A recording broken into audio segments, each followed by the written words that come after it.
Way back when, I remember my guide and friend from Abercrombie and Kent suggesting a trip to Bhutan. My reaction, where's that? After hearing the glowing reports, I agreed to travel halfway around the world to this unique and unforgettable destination. And what a gem was discovered there. Unique in so many ways. Not sure I can cover them all in one video, but I'll give you my top 13 reasons you must put Bhutan on top of your travel adventure list. Number 1. Bhutan is a small landlocked country nestled in Southeast Asia, tucked away in the Himalayan mountains between China, India, and Nepal. Arriving visitors instantly connect with the grandeur and beauty of this country. To maintain all these gifts courtesy of Mother Nature, the Bhutan tourism industry is strictly regulated. Itineraries must be booked through a Bhutanese tour operator. The non-touristy atmosphere is but one of the reasons Bhutan is so special. Here's a picture of some scenery. Look at all that beautiful forestry. And here's a big, huge Buddha, golden Buddha in Thimphu, the capital of Bhutan. Number 2, this tiny country has a very unique motto designed to be more holistic than economic. Gross national happiness is their goal, instead of the much more common one, gross national product. Bhutan's motto emphasizes the importance of happiness and well-being versus material wealth and economic development. Traveling around Bhutan, I can tell you firsthand, visitors feel this gross national happiness. Number 3, the fabulous festivals. Oh, Bhutan has such a rich culture and so many traditions. But we witnessed one of its many festivals at the Punakha Dung, D-Z-O-N-G, it's pronounced Dung, I believe. To say it was an amazing festival and great fun is an understatement. This festival celebrates the 17th century battle between Bhutan and Tibet. A joy-filled occasion featuring masked dancers, traditional music of Bhutan, and all-important procession of the sacred relic of Guru Rinpoche, responsible for bringing Buddhism to Bhutan. Look at these pictures. Oh, the costumes were wonderful. The dance is great. Look at this picture. They did there was some amazing action. Look at this big old guy making a grand entrance on his horse. Another mask. Oh, the masks were just unbelievable. Here you can see this guy peering out of his eye at me. But look at the detail of the costumes and the mask. Unbelievable. Oh my goodness, the people were so friendly to us foreigners. You can see me sitting here with a few of the festival attendees. The atmosphere was joy-filled to the max, even though we couldn't communicate because we didn't speak the same language. We had a lot of fun together for the few minutes that we sat there on that stoop. Oh, these festivals in Bhutan are just amazing, and I have to tell you, I loved every minute. Next up, number 4, the friendly people of Bhutan. Boy, oh boy, is that an understatement. That was consistent. The people of Bhutan were consistently friendly throughout our trip. The school children walking alongside the road would always wave when we passed by. They were adorable. Even though we could not say anything to them verbally because they wouldn't understand us, it was a unique experience seeing these wonderful, wonderful, great big smiles all over the place. By the look on their faces, I don't believe they were at all intimidated by a foreigner entering their country. And here are some of the other ones for you. Look at this. Look at these two little boys. Are they precious or what? Oh, this beautiful little girl. Aren't the Bhutanese people just, oh, they've got a unique quality. They are just gorgeous. Here's one that just lost her front tooth. Oh, we saw so many of these mothers and babies who were just precious. And look at these little kids on the side of the road. I mean, it was amazing how they were, all the people were so friendly to foreigners. I mean, it was just incredible. I love this picture with these four little girls. Aren't they just too adorable for words? And there were so many proud grandmothers. And this was an interesting experience. We were on the road on a hike in the wilderness of Bhutan, when we came across these women. And they were smiling and looking at my camera. So I asked them, could I have a picture with them? And they said yes. So afterwards, I showed them the picture on the back of my digital camera. And I can tell you, I do not believe they had ever seen a digital camera before. I only wish I had an address so I could have sent the picture to them.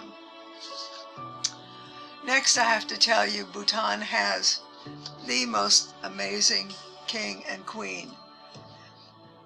You might think a country with a constitutional monarchy has a king, but the king is head of state and a symbol of unity and stability. The prime minister heads up the government. Bhutan's king and queen are very popular. The handsome couple has 2 little boys. All over the country, the Bhutanese people have posted images of their king and queen. Quick break here to invite you to subscribe to my channel. To continue watching our videos, please hover over the red subscribe button in the bottom right corner. Thank you. Next up, one of the most incredible sites anywhere in the world, or one of the most incredible places anywhere in the world, and that's the ancient monasteries of Bhutan. There are so many, but in this video we'll concentrate on one, which is Tiger's Nest. I just love this. I just loved it. I absolutely loved it.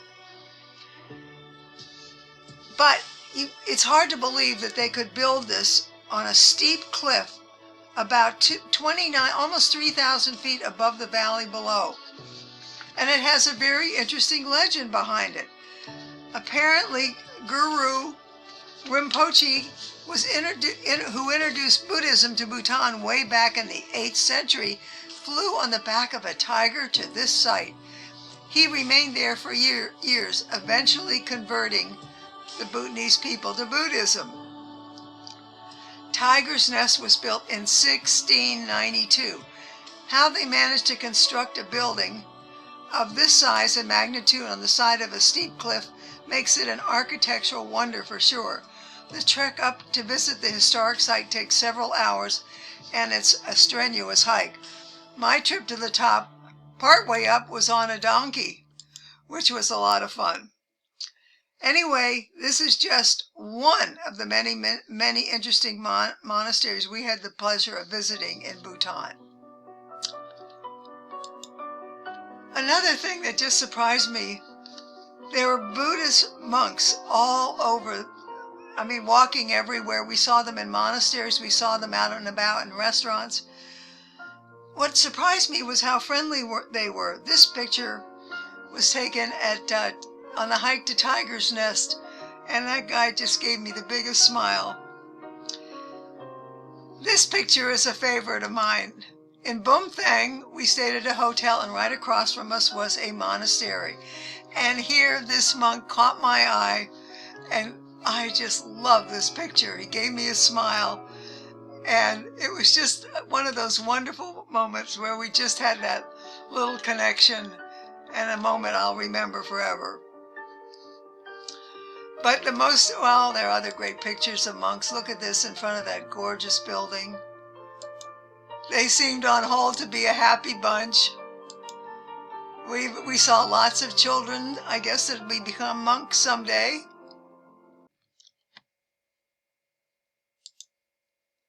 This picture is just cracked me up. Here are three monks in a mobile phone store in Thimphu, the capital of Bhutan.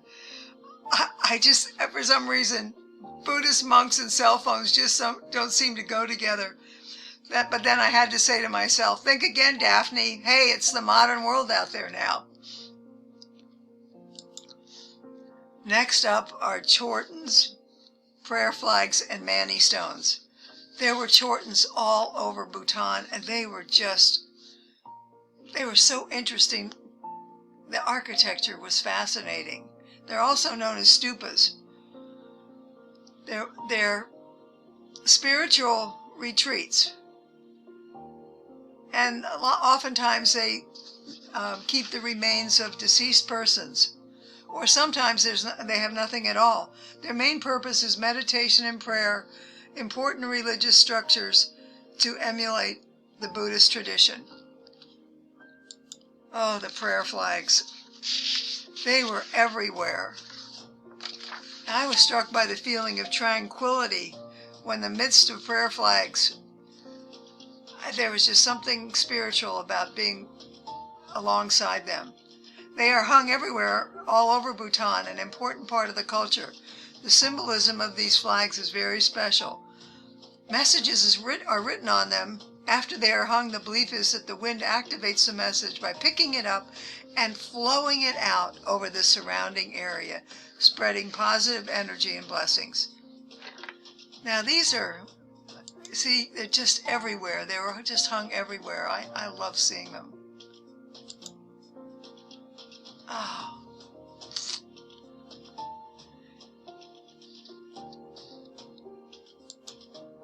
And here are something interesting that I had never seen before.